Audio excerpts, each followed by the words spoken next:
Welcome to the Pacific Research Institute's Next Round podcast. I'm Rowena Itchon, COO, and with me, as always, is Tim Anaya, Vice President of Marketing and Communications. So, Tim, how was your Thanksgiving? All rested and ready for the holidays? Well, we had a very nice Thanksgiving dinner. So last year, our listeners may have heard me discuss before, but everybody kind of had their COVID thing. And my COVID thing was I discovered QVC, and I spend way too much money buying things from QVC. But one of the great things on QVC is that they sell food, varying kinds of food items. And last year we discovered one of their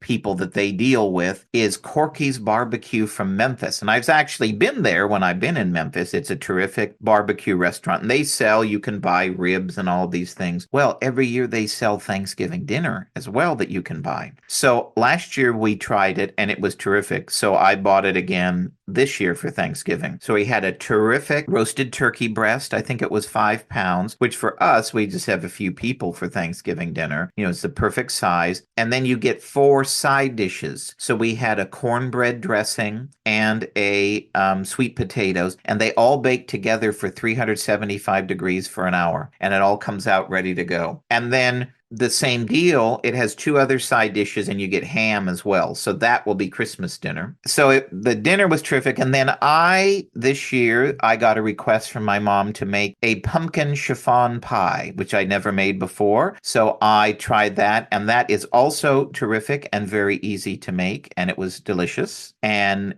now, I didn't make the crust. You can make a crust. It was in the recipe. But if you're interested, check out the Bon Appetit recipe for pumpkin chiffon pie. It was quite good and quite easy to make. Ro, how was your Thanksgiving? Well, I got to add to that pumpkin chiffon pie conversation because Sally Pipes, our president, makes the most delicious pumpkin chiffon pie, Tim. It is just so yummy that she usually brings it out to Thanksgiving dinner with her best friend. But this year because Charles, her husband, and I asked her, oh, why can't we have some? And so she actually made a second pie, I hope. And so I'm hoping that she'll bring it into the office, but you've got to get her recipe. It is out of this world. All right. I'll have to check that out. But, going into it, I thought, gosh, doesn't that sound like an extravagant thing to make pumpkin chiffon pie? But it actually is quite easy to make. Well, you got to try Sally's. It's just delicious. So I spent it with my brother. Traditionally, I usually do. And the weather has been beautiful as of late here in Southern California. I worked for probably half my work life for the government or investment firms. So I always had to work on Fridays because government wasn't closed, at least not back in the day. And Wall Street's open on Fridays. So I was always so wistful and envious about what it would be like to shop on Black Friday. But when I came to PRI, luckily we got Friday off. So, oh joy, I finally was able to do the Black Friday thing. But since COVID, actually, I have not gone out shopping on Thanksgiving weekend and really mostly shopped online. So I did a little bit of that this weekend. And I think that the retail dollars have proven that there's more online shopping going on these days than actually people hitting the stores. Well, I know what holiday shopping I did over the weekend. It was all online. I've done back in the day, I used to go to the outlet center at midnight on Thanksgiving night, where it would be kind of like a March Madness kind of a thing, where literally there were hundreds of shoppers lined up to go. And I just remember the PacSun outlet, and there was another one where it was just lined up around the block and out the door with kids. I'm like, gosh, you're going to stand out here in the cold at midnight to get a t-shirt? I mean, isn't that what PacSun is? T-shirt and, board shorts and stuff like that. But I, of course, went to Brooks Brothers at midnight where you could get 2 suits. This was a while ago. Their deal was 2 suits for $400 at midnight. So I thought that was worth getting up and going. And I had the whole store to myself. So, but after a while, After several years of it, I found myself wondering, why are we doing this? So, all online shopping for me and QVC. Well, so the big news in Sacramento, Tim, is that Speaker Robert Rivas has done some rearranging of the furniture in the assembly. So some of it has been a surprise. Some of it we kind of pretty much expected here, at least in this podcast. For example, Assemblyman Reggie Jones Sawyer is out. He was head of the Public Safety Committee, and the Dems got a lot of criticism when a bill to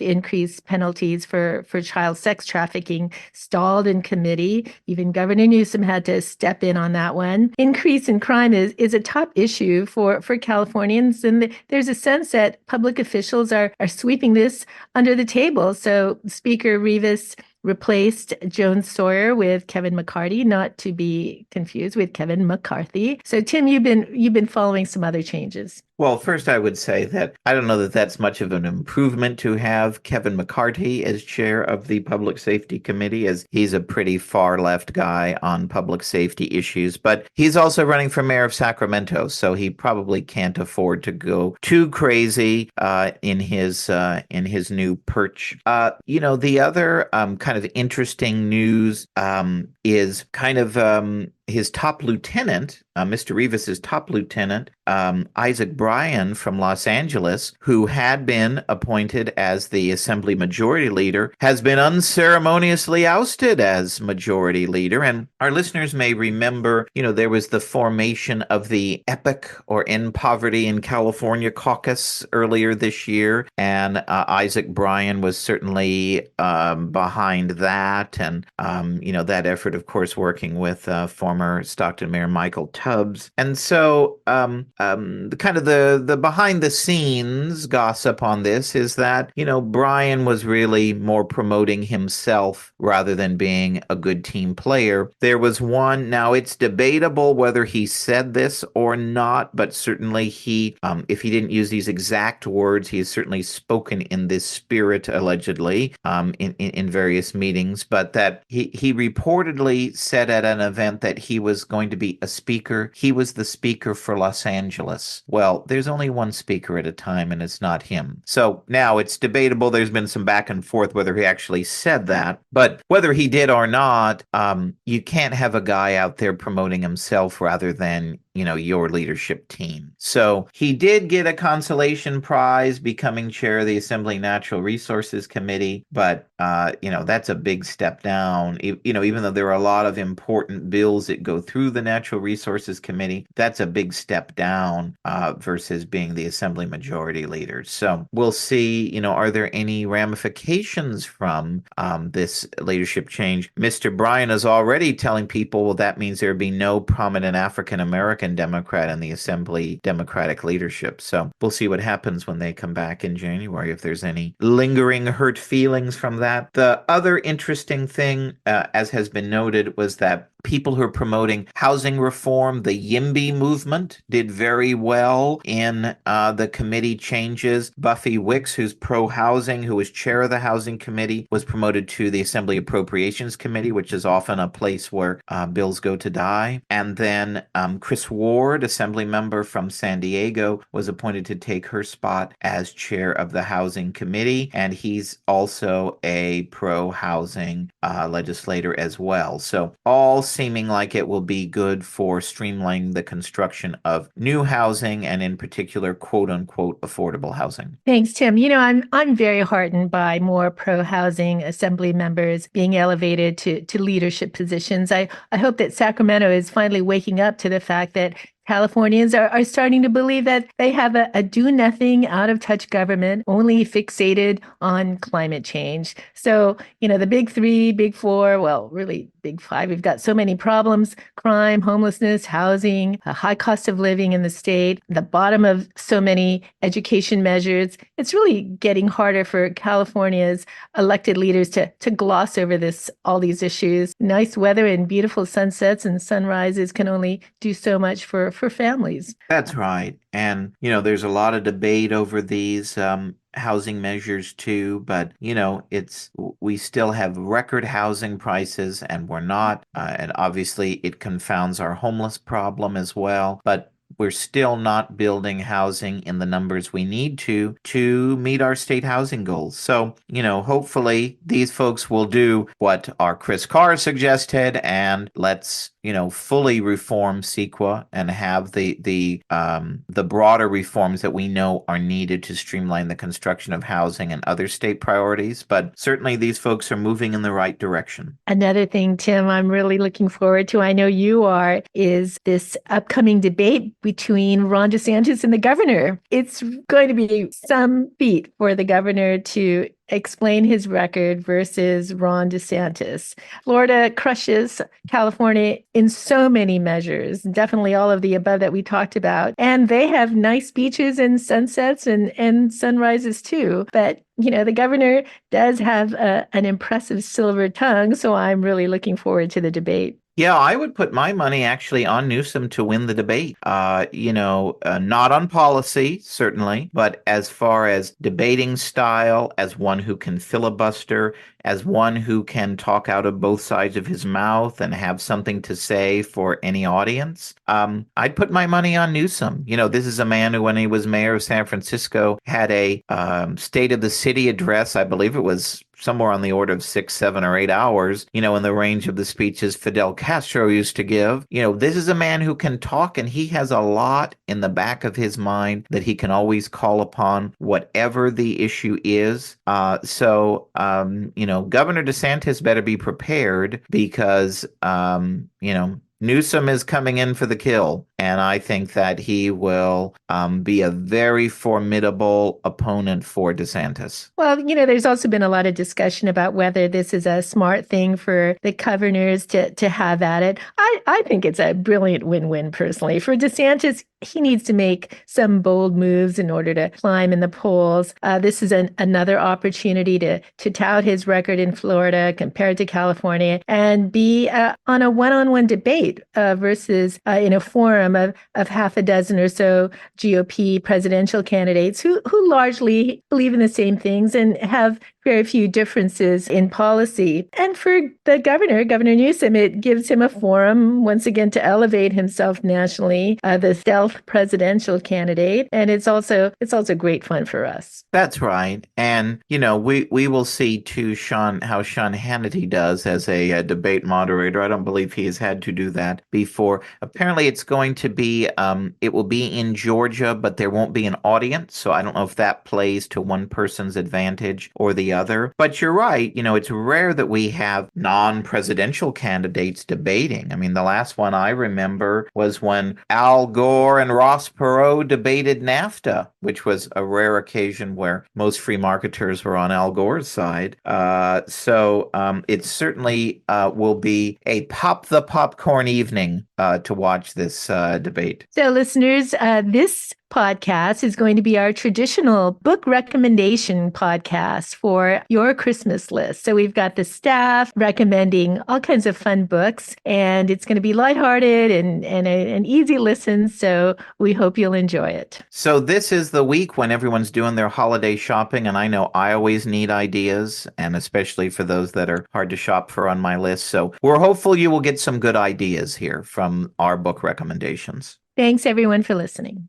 So we'll start off with Lance Izumi, Senior Director of Education. Well, thank you very much. I can't help but recommend The Great Parent Revolt, How Parents and Grassroots Leaders Are Fighting Critical Race Theory in America's Schools, which I co-authored with Wenyuan Wu and my PRI colleague, Mackenzie Richards. The book collects the inspiring stories of parents, students, school board members, and grassroots leaders who are fighting the most divisive doctrine to ever invade America's schools, critical race theory, which classifies children as oppressors and oppressed based on their race. Among the heroes profile a poor widowed African-American mom who sued her son's school over discriminatory CRT lessons, a single Muslim immigrant mom who fought the race-based admission system at her son's school, and a Chinese immigrant mom who survived Mao's murderous cultural revolution and who warns that America is becoming like communist China. Lance, I love that book so much. I read it 5 times. Thank you, Ro. I appreciate that. Okay, next is Sally Pipes, President and CEO of PRI and a Thomas W. Smith Fellow in Healthcare. Thank you, Ro. And the book that I'm recommending has not been published yet, but it will be published in spring 2024 by Encounter Books. It is called The State of Black America,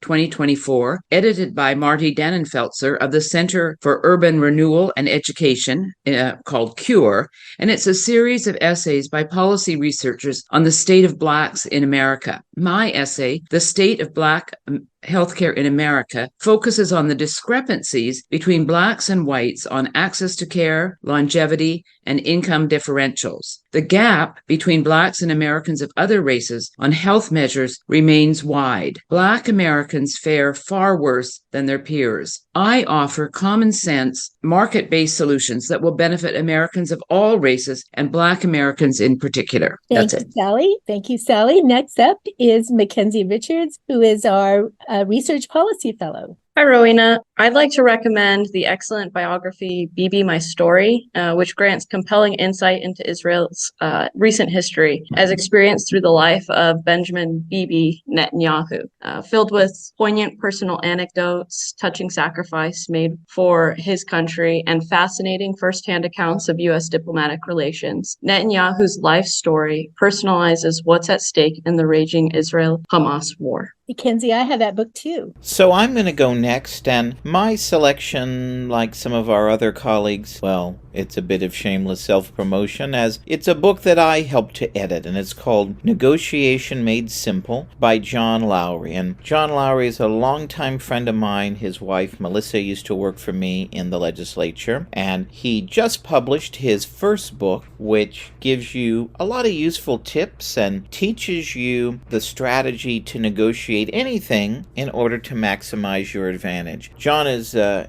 attorney. He's one of the really foremost experts on negotiation nationally. Companies hire him to teach them how to negotiate and avoid litigation. So John's the guy to teach you how to negotiate anything, whether you're negotiating a 7-figure deal or the purchase of a new car, whether you're a negotiating novice or an old pro. This book really has something for you. I highly recommend it. Negotiation Made Simple. So next up is Devin Mirsky, our development manager. The book I'm going to recommend is Saul Alinsky's Rules for Radicals. It's a fascinating book on community organizing and how it can be done in a diabolical way. It's not only enlightening as to the extreme tactics that are advocated for, but also gives insight into human psychology and sociology. You can see how this book has been used as inspiration and how effective these kinds of tactics are. So it's a useful tool to bring about deeper awareness about what's going on, particularly from the left. That's a great recommendation, Devin. So Laura, you're up. Laura Dannebeck, our events consultant. Thank you. I chose a fictional book, The Covenant of Water by Abraham Verghese. I love this book. It was not only a beautifully descriptive book, but it was written so well that it felt like we all lived in the same village. Sickness, mental health, mental illness, death, and drowning were a mystery to a certain family in this village. The myths, the assumptions, and the random superstitions surrounding this family were justified by recent history and very limited knowledge. The medical cause of these unexplained deaths was only determined at the very end by a committed doctor and a descendant of the family. I loved the process. Superstition, accusations, assumptions, and demon influences before the medical cause was determined, and the mysteries of the family was laid out for the medical world and for future generations. Laura, I also bought that book too, after you recommended that I read it. Good. So for my book, looking back on the books I read this past year, the one that really stands out is Roger Scruton's book, A Short Introduction to Beauty. Now, Sir Roger Scruton, he was knighted, was an English philosopher, writer, social critic. He specialized in aesthetics and political philosophy and was a giant in the academy. And he passed away just a few years ago. So this year, I read a very small book by him. It's called A Short Introduction to Beauty. And Scruton challenges the modern notion that beauty is subjective, that beauty is in the eye of the beholder. He makes the case for the objectively beautiful in art, in music, in literature, in nature. And I thought that his book was objectively beautiful and would make a great gift for really the most beautiful time of the year. And that's only a small taste of the books on PRI's 2023 holiday book list. Some of our colleagues couldn't join us today, so we invite you to go to pacificresearch.org and search for the holiday book list, and there you can see the entire book and whatever kind of book your book lover loves, whether it's politics or fiction or history or even horror books. And let's face it, friends, sometimes political books can be horror books too. We've got some suggestions for you. So check out our holiday book list at pacificresearch.org and hopefully get some good ideas to make your holiday shopping that much easier. If you like this episode, please tell your friends and subscribe to PRI's podcast at iTunes, Google Play, Stitcher, TuneIn, iHeartRadio, and Spotify. And when you're on these platforms, don't forget to give us a big 5 stars. If you don't subscribe to any of these, you can still listen on PRI's YouTube page, youtube.com/Pacific Research 1. That's the number 1. Thanks for listening. I'm Rowena Itchon. Hope you'll come back again for next round with PRI.